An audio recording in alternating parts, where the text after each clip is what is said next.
Hola amigos, mi nombre es Antonio Gatel, bienvenido una vez más y en continuación con el libro de La paradoja de James C. Hunter vamos a continuar en este caso con el capítulo tercero y cuarto.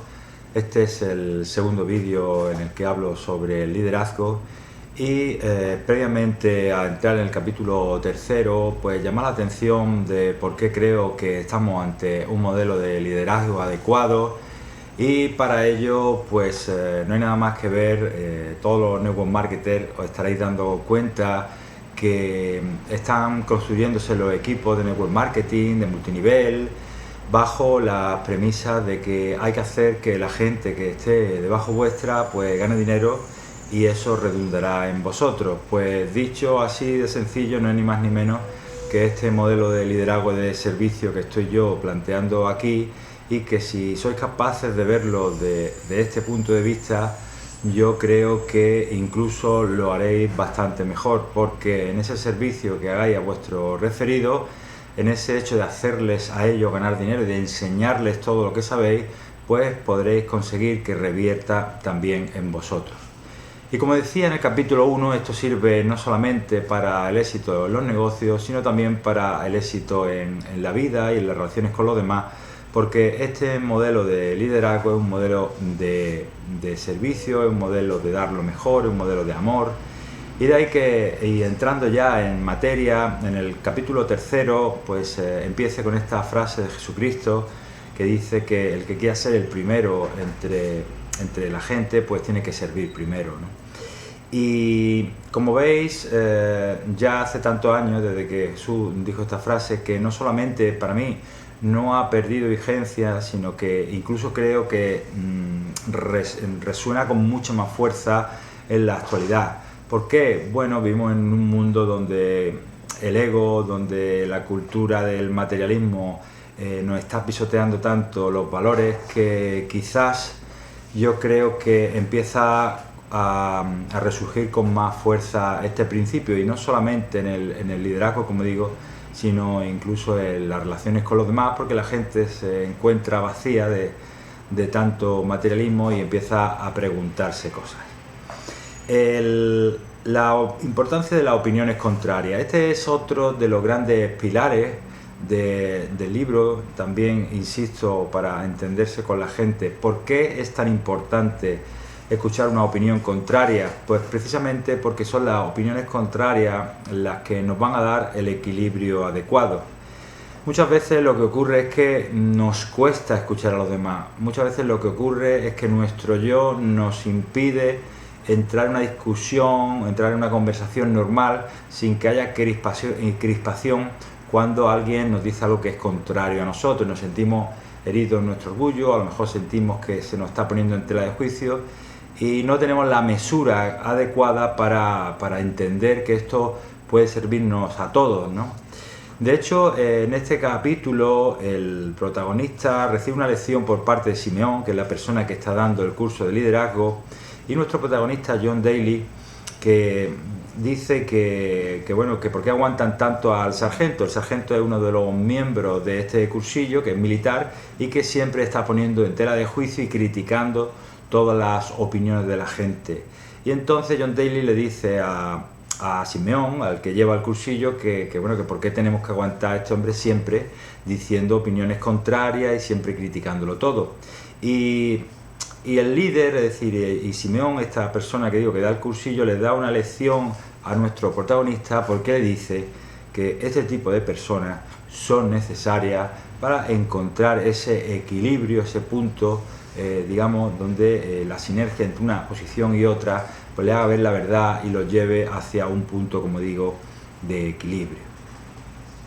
Y por lo tanto, animo a que cuando escuchéis opiniones contrarias, pues intentéis poneros en la piel de esa otra persona, intentéis un poco liberaros de vuestro ego para intentar ver qué parte de contrario os puede venir bien a vosotros.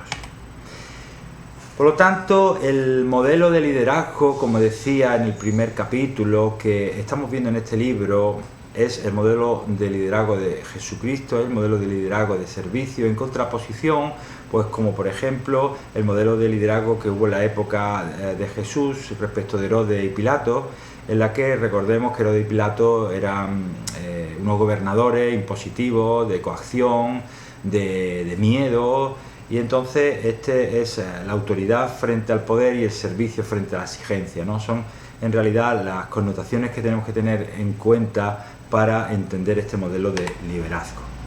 Y en línea a esto, si os dais cuenta, líderes de la talla de Gandhi, de Luther King, han aplicado los mismos principios de Jesucristo, los principios de sacrificio, los principios de ejemplo, y bueno, ya han sido de los líderes más importantes que conocemos en el presente.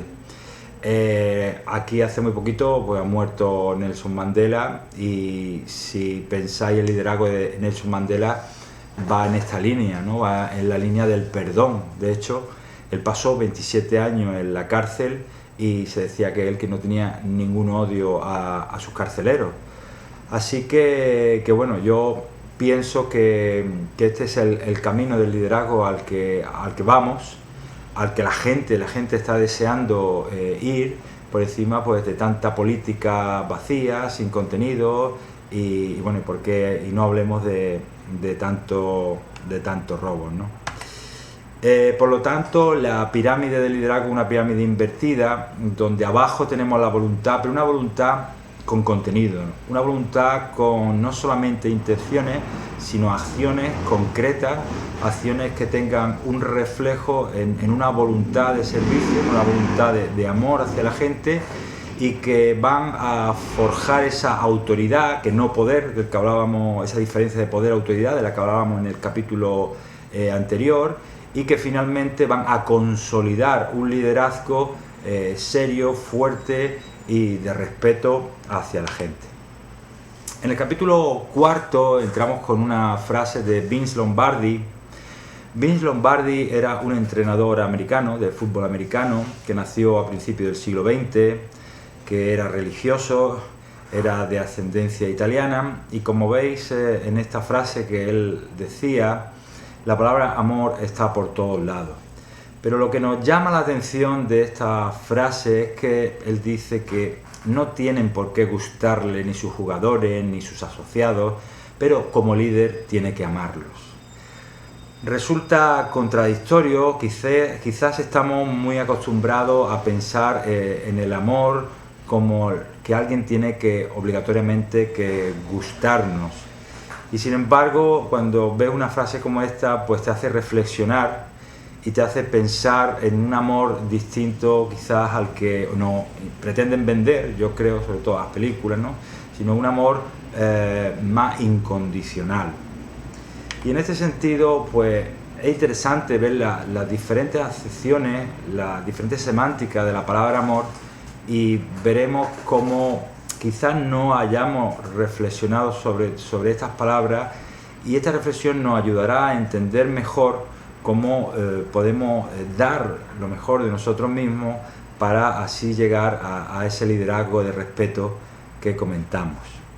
Entonces, la palabra amor, por ejemplo, en inglés tiene tanto el significado de gustar como de amar, que son términos totalmente distintos, y luego del griego pues tenemos el término amar, que significa eros, atracción, sexualidad. Luego se conoce también, los griegos conocieron el amor en un sentido filial, es decir, el amor en el que si tú me tratas bien, yo te voy a tratar bien. Y por último, ágape, que es el amor incondicional, el amor en el que va esta tendencia de liderazgo que podéis ver en este libro, y que tiene mucho que ver con la acepción cristiana de la Carta a los Corintios, que seguro que algunos de vosotros pues la ha escuchado en las bodas, es bastante común escucharla, y en las que hay un concepto de amor, como digo, incondicional, un amor difícil. Y yo desde mi punto de vista considero que es difícil, no es imposible, y pienso que es un concepto del amor al que todos deberíamos reflexionar, y al que todos deberíamos caminar. ¿Por qué? Porque es a partir de este concepto, a partir del que uno puede sentirse más gratificado y puede, digamos, tener una sinergia positiva con la gente que te rodea. Por lo tanto, el concepto de amor hay que verlo desde, digamos, estas dos líneas, tanto de estas dos líneas, y que estas dos líneas, digamos, confluyen. Un amor autoritario, un amor honrado, ejemplar, atento, exigente, concatena mucho, tiene mucho sentido junto a un amor paciente, afable, humilde, respetuoso, a todas esas características o cualidades que hemos visto al concepto del amor cristiano. Y es en esta unidad en la que tenemos que entender ese concepto de liderazgo que se habla en este libro, y es la confluencia de todas estas cualidades donde se va a forjar el verdadero líder, el líder que va a gozar del respeto, el reconocimiento, y que va a gozar de una confianza por parte de las personas que están a su cargo. Y por último, pues ver un poco esa serie de cualidades que hablábamos anteriormente, esas cualidades que tienen que ver con el amor, como la paciencia, la afabilidad, que son cualidades fundamentales en el concepto del amor. Pero hay que prestar un poco de atención, por ejemplo, en el concepto de afabilidad. ¿Por qué? Porque el concepto de afabilidad, a la hora de animar o apreciar a alguien, tiene que ser hecho desde una perspectiva sincera. Incluso yo diría desde una perspectiva concreta. Porque si a alguien se le aprecia de alguna manera que no sea sincera, eso se va a notar.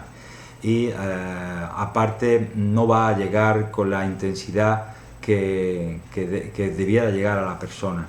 Aquí quisiera hacer una reflexión en lo que se llama el efecto Hawthorne en relación a la afabilidad, que fue una investigación que hizo una universidad americana que mejoró la iluminación de una fábrica, y por lo visto eso produjo una mejora en la productividad de los individuos. Esta mejora en la productividad de los individuos no fue debido exclusivamente a la mejora de la iluminación en sí misma, sino a que los empleados se sentían que se les apreciaba, se les animaba. ¿Por qué? Porque posteriormente la misma investigación hizo que esa iluminación se viniera abajo, y sin embargo la productividad no bajó. De esta manera, pues se eliminó el parámetro exclusivamente de la iluminación para que quedara la impronta, la necesidad de ser apreciados por parte de esos empleados, y la realidad fue, como digo, que se mantuvo la productividad a pesar de bajar la iluminación. Y la conclusión que se llega con esta investigación es que el prestar atención sincera a las personas aumenta esa productividad, ni más ni menos, que trasladado al punto de liderazgo, pues hace que esas personas den lo mejor de sí mismos. Y la importancia de la escucha. La escucha es una de las grandes olvidadas, como yo digo, en el colegio no se nos enseña a escuchar, y de hecho veréis que de las 4 formas de comunicación, la escucha parece ser que tiene un 65% de protagonismo, frente a la lectura, que tiene un 9%, la escritura un 6%, y hablar es solamente un 20% de la comunicación. Si esto es cierto, imaginar la importancia que tiene saber escuchar al prójimo, ¿no?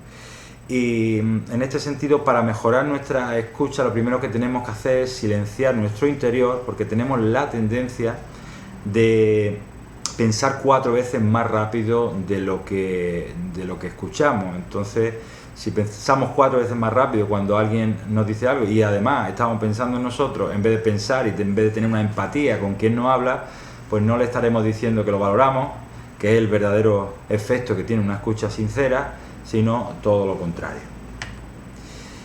La humildad, otro de los grandes valores, de las grandes cualidades que tiene que tener un líder, que tiene que tener una persona digna, una persona inteligente, mejor dicho. Y la humildad se contrapone al ego, a la vanidad. La humildad no es arrogante, la humildad no lo sabe todo, la humildad no es soberbia, y como digo, es otra de las grandes cualidades. Después tendríamos cualidades tan importantes como el respeto, la generosidad y, como no, la indulgencia. No guardar rencor, El rencor yo diría que es una cualidad tóxica, ¿no? Que nos consume por dentro y que evita que lleguemos con limpieza a los demás. Y para terminar, pues tanto la honradez como el compromiso, el llevar a cabo tus propias elecciones con la responsabilidad que supone tanto triunfar como equivocarse, apechugar, como se suele decir vulgarmente, y desde el punto de vista del líder lo que sería el compromiso de mejorar constantemente para uno mismo y para los demás.